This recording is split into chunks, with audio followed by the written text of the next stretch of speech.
આજરોજ એક જીએસએફસી પાસે અકસ્માત થયો છે, ભીડ જમા થઈ છે એવો મેસેજ મળતાની સાથે છાણી પોલીસ સ્ટેશનના પોલીસ કર્મીઓ છે ત્યાં પહોંચતા જાણવા મળેલ કે કોઈ પોલીસ કર્મચારી અધિકારી દ્વારા જ એક એક્સિડન્ટનો બનાવ બનેલો છે અને એ છે પીએસઆઈ વાયએચ પઢિયાર, જે હાલ રાજપીપળા ખાતે નર્મદા જિલ્લામાં ફરજ બજાવે છે એવી પ્રાથમિક માહિતી મળેલ છે અને પોતાના વતન તરફ રજામાં જઈ રહેલ હોય એ દરમિયાન અકસ્માતનો બનાવ બનેલો છે અને પ્રાથમિક રીતે જોવા પણ મળેલ છે કે તેણે નશો કરેલો છે.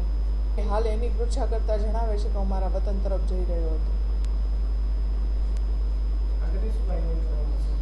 એમના વિરુદ્ધ જે કાયદેસરની કાર્યવાહી છે એ કરવામાં આવશે. એમના જે જિલ્લા એસપી છે એમને પણ જાણ કરવામાં આવશે અને ખાતાકીય રાહે જે કાર્યવાહી કરવાની થશે એ તમામ કાર્યવાહી કરવામાં આવશે.